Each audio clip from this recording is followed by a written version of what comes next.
Let's use a little moderator discretion here. Senator Gravel, that's a weighty charge. Who on this stage exactly tonight worries you so much? Well, I would say the top-tier ones. They've made statements. Oh, Joe, I'll include you too. You have a certain arrogance. You want to tell the Iraqis how to run their country. I got to tell you, we should just plain get out. Just plain get out. It's their country. They're asking us to leave, and we insist on staying there. And why not get out? What harm is it going to do? Oh, you hear the statement, well, my God, these soldiers will have died in vain. The entire deaths of Vietnam died in vain. And they're dying in vain right this very second. You know what's worse than a soldier dying in vain? Is more soldiers dying in vain. That's what's worse. Welcome, fellow plebs. My name is Sean, and this is Tribunus Plebis. Well, hello, everybody. Welcome back to the podcast. It's always good to have you guys with me. Well, today is July 4th, Independence Day. And I wasn't sure if I would do a special 4th of July episode or not, even up to about a week ago. But it was something I had been considering, but couldn't really find that perfect angle to record something about. Until this week. And I'm not sure that this really qualifies, to be honest, but a genuine hero recently passed away, and I decided to record a little something to honor an actual modern-day patriot. And I'm using patriot in the best possible connotation here. Someone willing to stand up for often stated, but rarely lived principles, which are often hypocritically ignored while also being mythologized and idealized by the powers that be. The sort of person to look power straight in the eyes and scream truth at it. I guess I want to start this off by saying that the idea that everybody in government is evil, corrupt, or rotten to the core, or perhaps just dumb, well, it's an easy claim to make, and I'm certainly not above it myself. We look to Washington, D.C., and we see the results of our two-party system and the corruption that same system promotes, and we get pretty cynical and jaded. This same cynicism and criticism carries over to talking about the parties themselves in a broader sense. We say that they are the same, that they both hate us, they're both corrupt, and so on, and there is a lot of truth to claims like this. I've definitely said all of these things right here in this podcast when I'm trying to make a grander point. But the problem is that just how easy it is to just say they're all evil or they're all the same, with that comes a certain amount of laziness. Rather than actually deal with systemic issues or just sort of, large issues and the like, it's as easy as it is lazy to just throw our hands in the air and say, screw it, they hate us, rather than to actually parse things out. In the same way, it's easy to just say that all of these people are awful or someone didn't vote how I wanted them to, so they are obviously an evil CIA plant, and to just dismiss them with, extreme prejudice. I guess I'm just saying that we toss a lot of babies out with the bathwater. And like I said, I get it. But sometimes, and you know what, maybe even much of the time, there do exist some real ones. And we lost one of the real ones recently. Mike Gravel died on June 26th at the age of 91. And while this isn't, one of our full-blown history podcasts, I do want to take a little time to tell you a little bit about this rather remarkable senator from Alaska, and just a little bit about his most well-known action and his legacy. His life actually started in the city across the Connecticut River from where I live right now, as he was born and raised in Springfield, Massachusetts, until he moved to Alaska in his late 20s. And this was actually a few years before Alaska even became a state. As a young man, he signed on with the U.S. Army to avoid the draft and managed to get himself into the counterintelligence service, which strikes me as sort of ironic given his future life. Once he left the military, Gravel moved to the just mentioned Alaska to seek his fortune on what he saw as the new frontier. He very quickly got involved in politics, and once Alaska did become a state, he was elected to the Alaskan State House and served 4 years there, even spending time as the Speaker of the House. In 1968, he was elected as one of Alaska's 2 United States senators.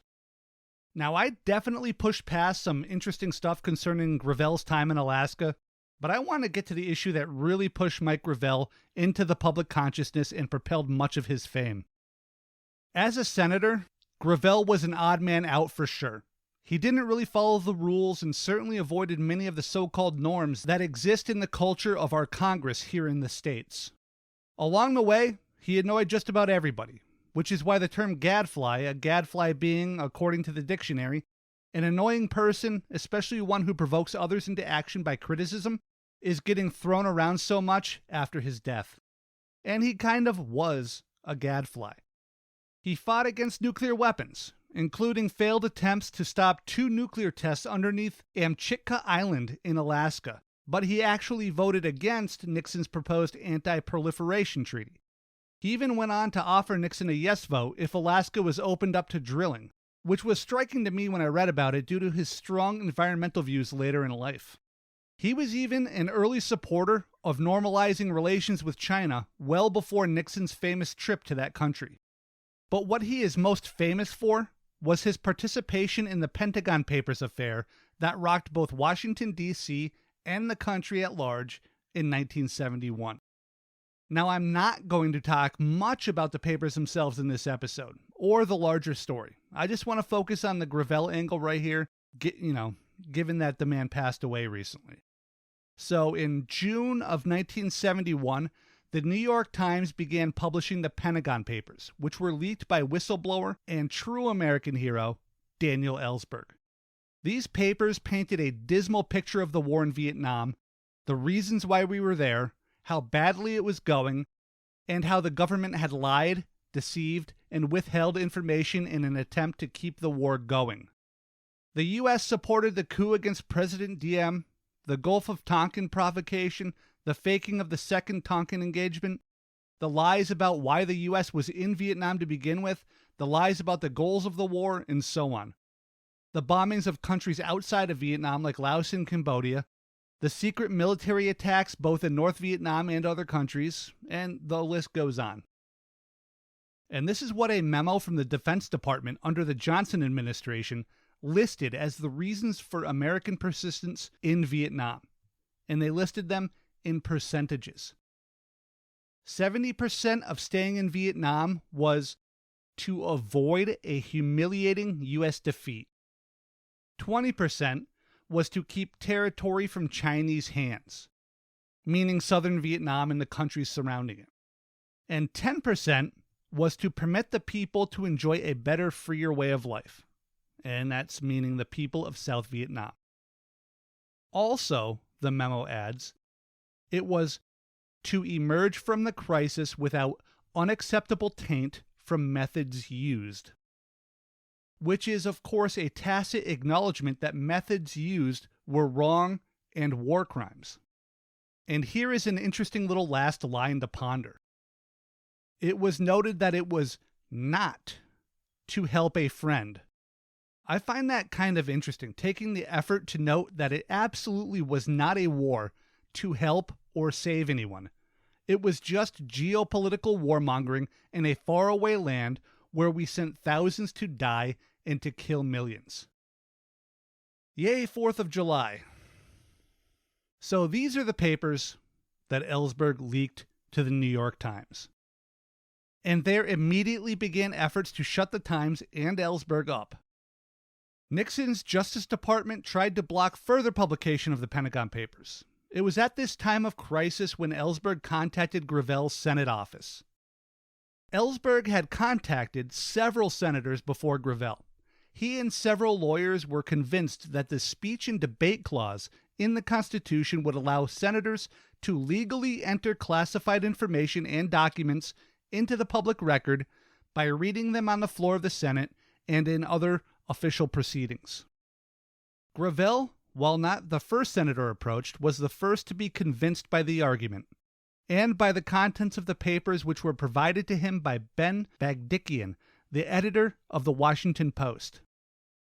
Gravel's first attempt to enter the papers into public record was during a filibuster on June 29th of 1971. His plan was snuffed out before it could even begin, when no quorum of 51 senators could be built and Gravel was forced to abandon his filibuster. According to the New York Times, quote, Senator Gravel then went across the street to the new Senate office building, to the hearing room of the Buildings and Grounds Subcommittee of the Public Works Committee. There he convened a session of the subcommittee, of which he was a chairman, and began the reading. End quote. It was this meeting of the Buildings and Grounds Subcommittee, a largely unknown subcommittee even today, that the Pentagon Papers entered into the public record in the most official way possible at the time. The meeting was convened, and Representative John Dowd of New York, a Democrat if it matters at all, made the claim that the Vietnam War was sucking funds from the infrastructure that the subcommittee was responsible for. This claim, which Gravel asked Dowd to make, gave Gravel the pretense to begin reading those portions of the Pentagon Papers which he had on hand. Before reading, the senator said this, quote, People, human beings, are being killed as I speak to you tonight. Killed as a direct result of policy decisions that we as a body have made. Arms are being severed. Metal is crashing through human bodies because of a public policy this government, and here he stammered for a few moments from emotion and exhaustion, but continued, One may respond that we made such a sacrifice to preserve freedom and liberty in Southeast Asia. One may respond that we sacrifice ourselves on the continent of Asia so that we will not have to fight a similar war on the shores of America. One can make these arguments only if he has failed to read the Pentagon Papers. That is the terrible truth of it all. These papers do not support our public statements. The papers do not support our best intentions. End quote. Gravel moved to insert more than 4,000 pages of the Pentagon Papers into the official record of his subcommittee hearing, establishing what Ellsberg referred to Sunday in a tribute to Gravel as a precedent that no one has taken advantage of in 50 years. The very next day, the Supreme Court ruled in favor of the New York Times, and the newspaper began to once again publish the papers. In the months after entering those 4,000 pages into the public record, Gravel pushed to have them published in book form, but found no takers at first. Eventually, Beacon Press, an arm of the Unitarian Universalist Church, of which Gravel was a member, agreed to publish the Senator Gravel edition of the Pentagon Papers, with notations by Noam Chomsky and Howard Zinn. The Justice Department once again sued, this time Gravel and the Beacon Press. The Supreme Court eventually upheld that Gravel was immune from his actions in the Senate due to the debate clause, but that Beacon Press was not. The printing of these papers helped force the government to end the quagmire and meat grinder of a war that they were running in Vietnam. It wasn't a light switch, but the base truths of these papers were enough to continue turning the American public against an already deeply unpopular war and to end the draft associated with it. Gravel remained a fervent anti-imperial and anti-war crusader for the rest of his life and popped back into mainstream politics in a major way 2 times after he left the Senate in 1981. Both times he ran for president, in 2008 and 2020, and both times as a messaging candidate. Here's some audio from his run in 2008 concerning nuclear weapons and preemptive war. Senator Gravel, at a forum earlier this year, I want to get this right, you said it doesn't matter whether you are elected president or not, so then why are you here tonight? Shouldn't debates be for candidates who are in the race to win the race? Ryan, you're right, I made that statement, but that's before I had a chance to stand with them 3 times. It's like going into the Senate. You know, the first time you get there, you're all excited, my God, how did I ever get here? Then about 6 months later, you say, how the hell did the rest of them get here? And I got to tell you, after standing up with them, some of these people frighten me. They frighten me.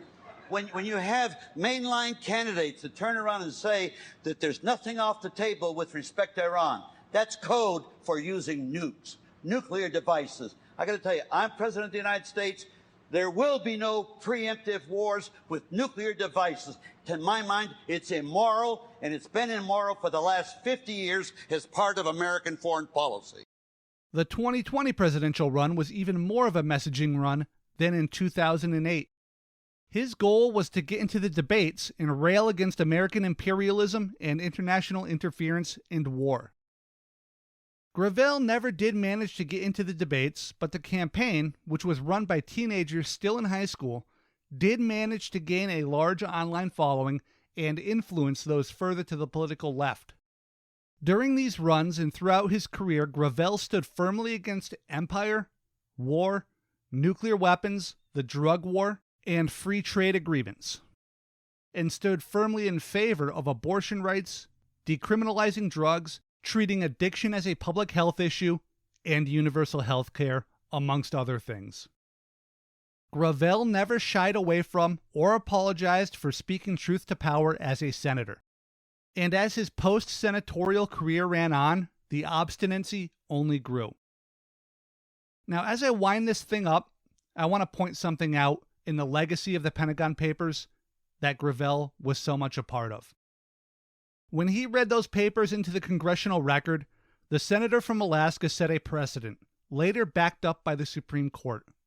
That precedent was that members of Congress are immune from prosecution for reading classified information into the public record so long as it is done in service of their duty as a member of Congress. So let's just take a second and think about what this means, all right? It means that any congressperson can take classified documents that they know expose horrible deeds and actions of our government and read them on the floor of the Senate or in some committee or subcommittee meeting and make them public. Make them public so that we, us, the common citizen and voter, can actually know what is happening behind the scenes, so that we, the unwashed masses, can see the blood, the mud, the ugly, and the illegal. They can legally show us the torture programs, the false flags, the lies, the deceit, the corruption. They can do this. They are immune from being prosecuted for doing it. So hold that in your mind for a moment. Hold in your mind what I just said about what these lawmakers can do. Now consider this.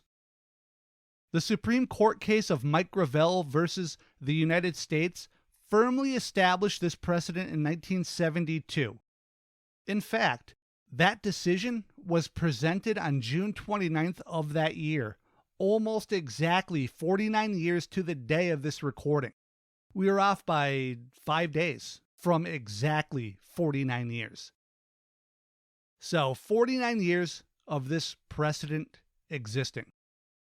And as far as I can tell, not one other lawmaker in these 49 years has ever made use of it. Not a single one. And trust me, I tried to find just one instance and I couldn't do it. If it exists, tell me about it. Hit me up. Nobody read documents concerning CIA drug running, Iran-Contra, hostages in Beirut, WMDs, or the lack of them, dozens of regime changes and covert wars, torture programs. Not a single time did anyone step up and enter this stuff into the record. This, my friends, is our government. And this is our media and culture as well. One thing stood out in the aftermath of Gravel reading the Pentagon Papers in that meeting room 50 years ago. And that's that him breaking down and sobbing became the thing which was focused on even more than his bravery for reading those papers into the record, or even of what those papers contained. He was roundly mocked for reading aloud from papers that made clear the pointlessness of the war that so many American soldiers, Vietnamese soldiers on both sides, and millions of Vietnamese civilians were murdered over. He read of the inhuman mechanized slaughter, of the rending of flesh and bone by supersonic projectiles, shrapnel, and concussive explosions, of the mass murder of so many. And he was vilified for crying, for being a male, and a senator and crying. Even the stories which came out after his death bore echoes of this systemic resentment as they focused more on his vote totals in those presidential elections rather than his message. They spent more column lines talking about him weeping in mocking, condescending tone than of the good he did both with the reading of the Pentagon Papers and the rest of his career.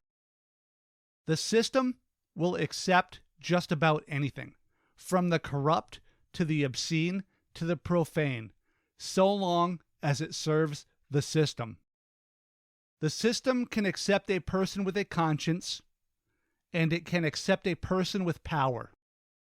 But what the system can never accept is a person with both a conscience and power. Now, this last quote is part of Mike Gravel's introduction to the Gravel edition of the published Pentagon Papers, and I will leave you all to ponder it. Quote, "The people do not want, nor should they any longer be subjected to, the paternalistic protection of an executive which believes that it alone has the right answers. For too long, both the people and Congress have been denied access to the needed data with which they can judge national policy. For too long, they have been spoon-fed information designed to sustain predetermined decisions and denied information which questioned those decisions. For too long, they have been forced to subsist on a diet of half-truths or deliberate deceit by executives who consider the people and the Congress as adversaries. But now there is a great awakening in our land. There is a yearning for peace and a realization that we need never have gone to war. There is a yearning for a more free and open society and the emerging recognition of repression of people's lives, of their right to know, and of their right to determine their nation's future. And there is a yearning for the kind of mutual trust between those who govern and those who are governed that has been so lacking in the past." End quote.